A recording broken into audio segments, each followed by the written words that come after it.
맨해튼 교통혼잡세가 오는 21일 시행 중단이 될지에 대한 귀추가 주목됩니다. 뉴욕시 유권자 10명 중 9명이 길거리나 전철에서 배회하는 정신질환자에 대한 비자발적 입원 및 치료 확대를 지지하는 것으로 나타났습니다. 앞으로 2달 동안 연방국세청 전체 직원들의 약 20%에 달하는 1만 8천여 명이 해고될 전망입니다. 이민 단속 예산이 바닥난 국토안보부가 미국 내 불법 체류자들에게 제발 스스로 떠나라고 호소하는 2억 달러짜리 캠페인을 벌이고 있습니다. 모두가 누릴 수 있는 권리, 바로 아름다움입니다.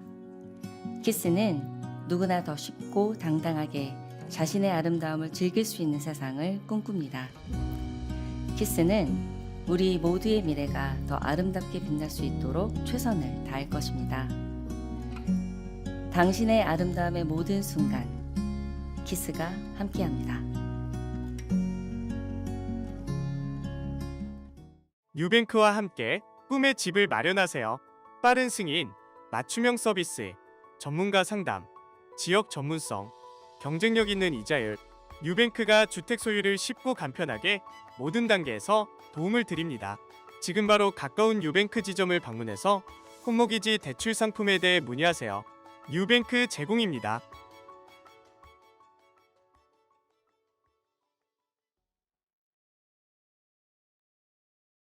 트럼프 행정부가 맨해튼 교통혼잡세 시행 중단을 명령한 날짜가 임박한 가운데 과연 교통혼잡세가 21일 폐지가 될지에 대한 귀추가 주목됩니다. 연방고속도로청은 지난달 뉴욕주 정부와 메트로폴리탄 교통공사에 서한을 보내 오는 21일까지 교통혼잡세 징수를 중단해야 한다고 요구했습니다. 그러나 캐시 호컬 뉴욕주지사는 이 같은 요구를 따르지 않겠다는 입장을 분명히 했고, 지난 14일 백악관에서 트럼프 대통령을 만나 교통혼잡세가 성공적으로 시행되고 있다고 주장했습니다. 호컬 주지사는 트럼프 대통령과의 회동에서 혼잡세가 가져다주는 이점을 자세하게 설명했고, 대통령과 생산적인 대화를 가졌다고 16일 밝혔습니다. 그러나 교통혼잡세에 대한 특별한 합의점은 도출하지 못했습니다. 주지사와 MTA는 트럼프 행정부의 독단적 교통혼잡세 시행 폐지에 대해 법원에 소송을 제기한 상태로 법원 결정이 나올 때까지 혼잡세 요금 징수를 계속할 수 있다는 입장을 밝혔습니다. 법률 전문가들은 대통령이 교통혼잡세 시행을 중단할 권한은 없다고 보고 있습니다. 연방의회만이 교통혼잡세를 중단할 수 있는 권한이 있는 것으로 주장하고 있습니다. MTA가 제기한 소송으로 트럼프 행정부가 오는 21일까지 교통혼잡세 시행을 중단하라는 독단적 발표는 무효가 될 것이라고 법률 전문가들은 말했습니다. 한편 뉴욕 시민 5명 가운데 2명 이상은 교통혼잡세 유지를 원하고 있는 것으로 조사됐습니다. 뉴욕시 유권자 10명 중 9명이 길거리나 전철에서 배회하는 정신질환자에 대한 비자발적 입원 및 치료 확대를 지지하는 것으로 나타났습니다. 더 나은 뉴욕을 위한 협회의 조사에 따르면 유권자 88%는 본인을 돌보고 기본적인 필요를 충족할 수 없는 개인이 비자발적 치료 및 돌봄 서비스를 받을 수 있도록 주정부 자격을 확대하는 것에 찬성한다고 응답했으며, 91%는 중증 정신질환자를 거리에서 방치하기보다는 치료를 제공하는 것이 더 자비로운 일이라고 동의했습니다. 또한 유권자 10명 중 9명은 정신질환자가 자발적으로 치료를 받을 수 없다는 이유로 치료 기회를 잃어서는 안 된다고 밝혔습니다. 스티븐 루벤스타인 협회장은 뉴욕 시민들이 대중교통에서 정신질환자들의 위협적인 행동에 불안감을 느끼고 있다고 설명했습니다. 실제 조사 결과에 따르면 유권자 73%는 최근 몇 년간 뉴욕에서 치료받지 않은 중증 정신질환자 관련 공공안전사고가 증가했다고 느낀다고 응답했습니다. 뉴욕시 홈리스 서비스국의 조사에 따르면 약 2,000명의 노숙자가 전철 시스템에 거주하고 있으며, 이는 뉴욕시 전체 노숙자 수의 절반에 해당합니다. 캐시 호컬 뉴욕주지사는 올해 신년 연설에서 정신질환자에 대한 강제 치료 방안을 제시했으나 인권 시민단체와 주상하원 의원들의 강한 반대에 부딪혔습니다. 이에 대해 칼 헤이스티 뉴욕주 하원 의장은 정신질환자의 거주지가 전철 시스템이 되어서는 안 된다며 강제 치료 방안을 논의할 필요성을 제기했습니다. 앞으로 2달 동안 연방국세청 전체 직원들의 약 20%에 달하는 1만 8천여 명이 해고될 전망입니다. 시사주간지 뉴스위크가 보도한 내용에 따르면 IRS는 5월 15일까지 전체 직원들의 20%를 감원할 계획입니다. 이는 약 1만 8천여 명에 달하는 직원입니다. IRS가 정부효율부에 보낸 이메일에 구체적인 직원 해고 계획을 알린 것으로 드러났습니다. IRS는 이미 6,700명을 해고했고 트럼프 행정부의 자발적인 퇴사 제안을 받고 이를 수락한 약 4,700명이 추가로 정리될 것이 확실해 보입니다. CNN은 IRS의 대규모 구조 조정이 20일 열리는 기관 간부회의에서 논의될 것이라고 익명을 요구한 소식통의 말을 빌려 보도했습니다. 세무 전문가들은 올해 IRS의 인력 감축 조치로 인해 납세자들이 세금을 환급받는데 더 오랜 대기 기간이 걸릴 것으로 예측했습니다. 이민 단속 예산이 바닥난 국토안보부가 미국 내 불법 체류자들에게 제발 스스로 떠나라고 호소하는 2억 달러짜리 캠페인을 벌이고 있습니다. 크리스티 놈 국토안보부 장관은 TV, 라디오, SNS의 영상 메시지를 통해 자진 출국을 호소했습니다. 놈 장관은 스스로 추방을 선택해 자진 출국하는 불법 체류자들은 본국으로 돌아가 합법적으로 미국에 다시 올 수 있는 기회를 부여받을 것이라고 혜택을 강조했습니다. 국토안보부는 240만 달러를 들여 이 같은 캠페인 광고를 뉴욕시와 로스앤젤레스 등 이민자들이 많이 있는 대도시들과 텍사스의 국경 지역에서 주로 내보내고 있습니다. 국토안보부는 이와 함께 한때 미국 난민 망명 희망자들이 합법으로 미국에 들어와 절차를 밟던 CBP1 앱을 전면 중지하고 CBP 홈 앱으로 바꿔 셀프 디포테이션, 자진 추방을 선택해 자진 출국하는 데 이용토록 권장하고 있습니다. 셀프 디포테이션, 자기 추방을 선택해 자진 출국하면 CBP와 아이스 등 이민 당국의 수고를 덜고 미국인들의 세금을 아끼는 데 도움을 주게 된다고 국토안보부는 강조했습니다. 이스라엘이 가자지구의 대규모 공습을 단행해 사망자가 400명을 넘어섰습니다. 팔레스타인 무장정파 하마스는 즉각 피해 보복을 다짐하면서 아슬아슬하게 이어지던 휴전이 붕괴될 위기에 처했습니다. 17일 이스라엘군의 집중 공습으로 300명이 넘는 팔레스타인 주민들이 사망했습니다. 가자지구 당국은 사망자 대부분이 어린이나 여성, 노인이라고 주장했습니다. 이스라엘 총리실은 베냐민 네타냐후 총리가 가자지구에 있는 하마스를 겨냥해 강력한 조치를 취하라고 지시했다고 밝혔습니다. 총리실은 하마스가 인질 석방을 거듭 거부하고 휴전 협상 관련 제안을 모두 거부해 공격을 명령했다고 설명했습니다. 또 이스라엘은 지금부터 하마스에 대한 군사적 대응을 강화할 것이라며 가자지구 인근의 모든 학교에 대해서도 휴교령을 내렸습니다. 사실상 휴전이 무력화된 셈입니다. 이번 공습은 트럼프 행정부와 조율된 것으로 확인됐습니다. 캐럴라인 레빗 백악관 대변인은 도널드 트럼프 대통령이 분명히 밝혔듯 하마스, 후티, 이스라엘뿐만 아니라 미국을 테러하는 모든 사람들은 대가를 치러야 할 것이라며 모든 지옥이 터질 것이라고 밝혔습니다. 하마스는 이번 공습 직후 이스라엘이 일방적으로 휴전 협상을 깼다며 강하게 반발했습니다. 하마스는 성명에서 네타냐후와 그의 극단주의 정부가 휴전 협상을 깨뜨리기로 한 결정은 가자지구에 있는 점령군 포로들에게 사형 선고를 내린 것이라고 밝혔습니다. 트럼프 행정부가 사법부 명령을 무시하는 사례가 부쩍 늘면서 논란이 확산되고 있습니다. 뉴욕타임스는 17일 백악관과 법원들 사이에 갈등이 헌정 위기가 될 위험이 있다며 최근 트럼프의 행정조치 다수를 중단시키려고 시도한 연방법원들과 법원 명령의 공개적 거부에 가까운 일을 거듭해온 행정부 사이에 발화점이 되고 있다고 평가했습니다. 정치 전문 매체 폴리티코는 트럼프 대통령이 제한이 없고 견제받지 않는 권력을 휘두르는 대통령의 모습을 세상에 과시하려 한다며 트럼프가 법원들과 충돌하는 경로로 이미 가고 있으며 가속 페달을 밟았다라고 표현했습니다. 트럼프 대통령은 대규모 이민자 추방 조치를 잠시 중단하라는 판결을 내린 판사를 급진 좌파로 낙인 찍으며 그를 탄핵해야 한다고 저격했습니다. 트럼프 대통령이 저격한 제임스 이 보스버그 판사는 지난 15일 트럼프 행정부가 300명에 가까운 베네수엘라 이민자들이 갱단 소속이라며 항공기를 동원해 추방에 나서자 시급한 일은 아니라며 절차를 중단하라고 명령했습니다. 그러나 트럼프 행정부는 보스버그 판사의 명령을 따르지 않고 엘살바도르 정부와 미리 협의해둔 계획에 따라 추방 대상자들을 엘살바도르의 감옥에 수감시켰습니다. 이번 사건에 대해 폴리티코는 트럼프 2기 임기에서 견제와 균형이라는 미국의 시스템에 대한 가장 비중 있는 시험이 찾아왔다. 그리고 결과는 그 어느 때보다 불확실하다라고 평가했습니다. 스콧 베센트 연방재무부 장관이 다음 달 2일 상호관세 부과와 관련해 국가별로 관세를 나타내는 숫자를 받게 될 것이라고 밝혔습니다. 18일 폭스뉴스 인터뷰에 따르면 베센트 장관은 이날 미국의 일부 무역 상대국이 이미 협상에 나서고 있다고 밝혔습니다. 그는 4월 2일이 가까워지면서 우리를 대하는 방식 면에서 최악의 무역 파트너 중 일부는 이미 트럼프 대통령에게 매우 불공평한 관세를 상당히 인하하겠다고 제안했다라고 말했습니다. 그러면서 4월 2일의 일부 관세는 협상이 사전에 되었기 때문에 부과되지 않을 수도 있다고 낙관한다. 또는 국가들이 상호 관세 수치를 받으면 바로 그 후에 우리에게 와서 관세를 낮추고 싶어 할 것이라고 전망했습니다. 트럼프 대통령은 다음 달 2일부터 상대국의 관세는 물론 세금, 보조금, 환율, 부가가치세 등 비관세 장벽을 모두 고려해 상응하는 관세를 부과하는 상호 관세를 부과할 예정입니다. 뉴욕 한인 밀집 지역 퀸즈 렌트가 또 다시 최고치를 기록했습니다.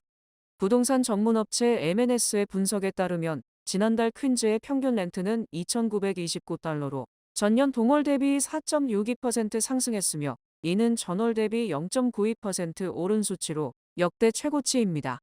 스튜디오의 경우 평균 렌트가 2,401달러로 4.33% 상승했고 특히 우드사이드와 메스패스 지역의 스튜디오는 24.42%나 급등해 가장 큰 상승률을 보였습니다.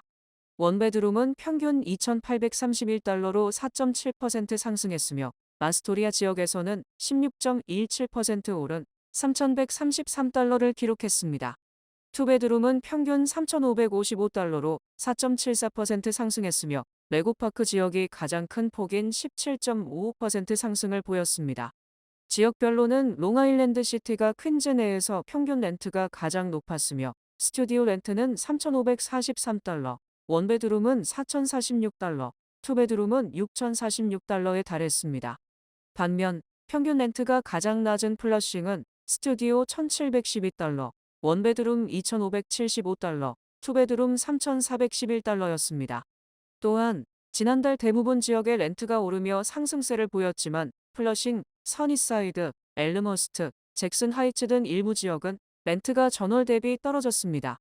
한편 지난달 맨해튼의 평균 렌트는 4,798달러, 브루클린은 3,698달러, 브롱스는 2,473달러를 기록했습니다. 티모빌이 다음 달부터 일부 요금제의 월 요금을 회선당 5달러씩 인상합니다. 지난해 5월에 이어 두 번째 인상입니다. 티모빌 측은 지난 13일 문자와 이메일을 통해 대상 고객들에게 인상 사실을 알렸다고 밝혔습니다. 통보를 받은 고객들만 4월 또는 5월 청구서부터 회선당 5달러씩 요금이 인상된다는 것입니다. 티모빌 측은 운영 비용 상승으로 인해 불가피한 조치라고 설명했습니다. 다만 가격 동결보장이 적용된 고객과 기존 무료 회선 프로모션을 이용 중인 고객은 영향을 받지 않습니다. 티모빌은 구체적으로 어떤 요금제가 인상 대상인지 밝히지 않았습니다. 한편 경쟁사인 버라이즌과 AT&T도 최근 요금 인상을 단행했습니다. 도널드 트럼프 대통령의 일방통행식 국정 운영에 제대로 대응하지 못하는 야당 민주당의 무력감과 내홍이 임시 예산안 처리를 계기로 더 확산하는 분위기입니다.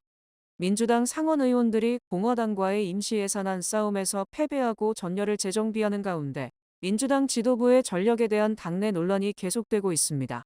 앞서 상원은 지난 14일 공화당이 단독으로 마련해 하원에서 먼저 통과시킨 임시 예산안을 가결 처리했습니다.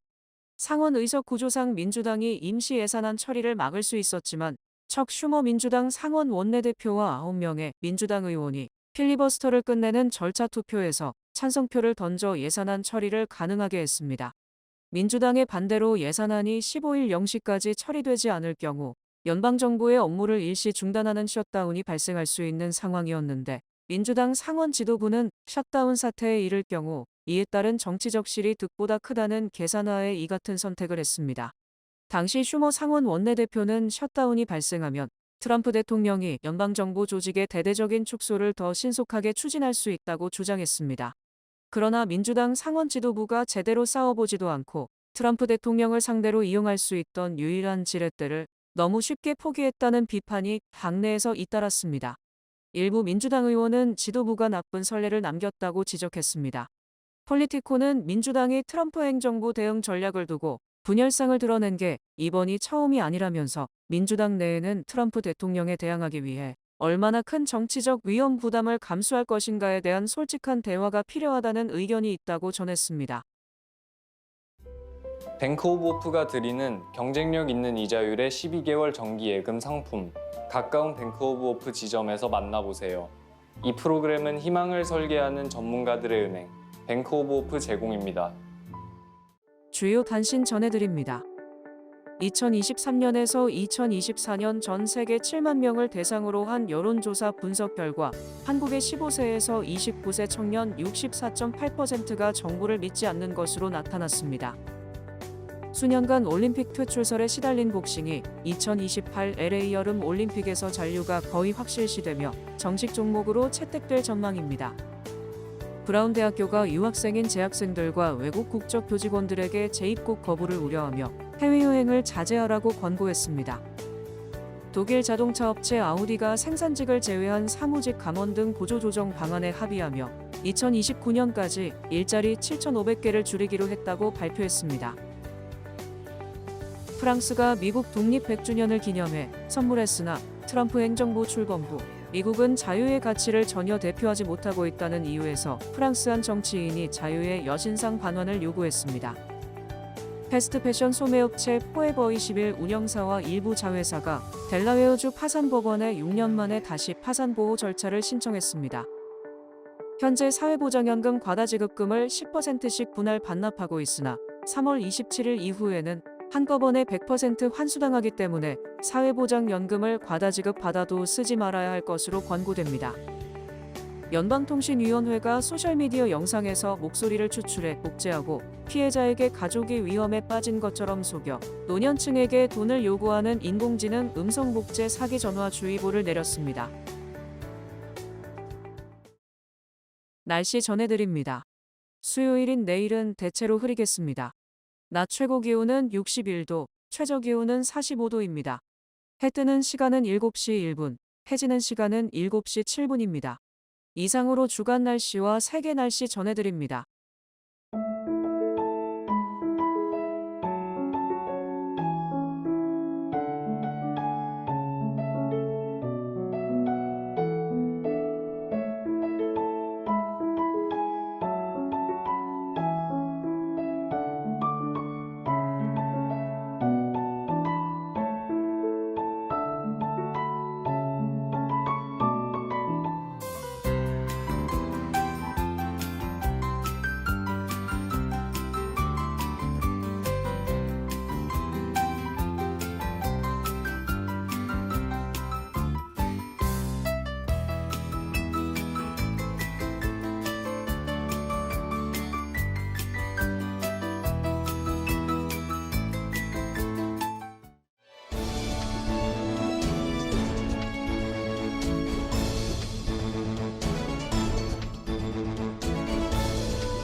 CNP 인력개발센터가 3월 26일 수요일 봄 채용 박람회를 플러싱 YMCA에서 개최합니다.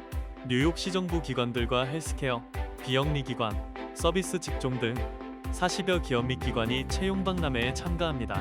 누구나 박람회에 참가할 수 있으며 참가자들은 인터뷰용 복장과 이력서를 지참할 것을 권장합니다. CNP 채용 박람회는 수요일 26일 오전 10시부터 오후 3시까지 진행됩니다. 이상으로 3월 18일 화요일 TKC 뉴스데스크 여기서 마치겠습니다. 시청해주신 여러분 고맙습니다.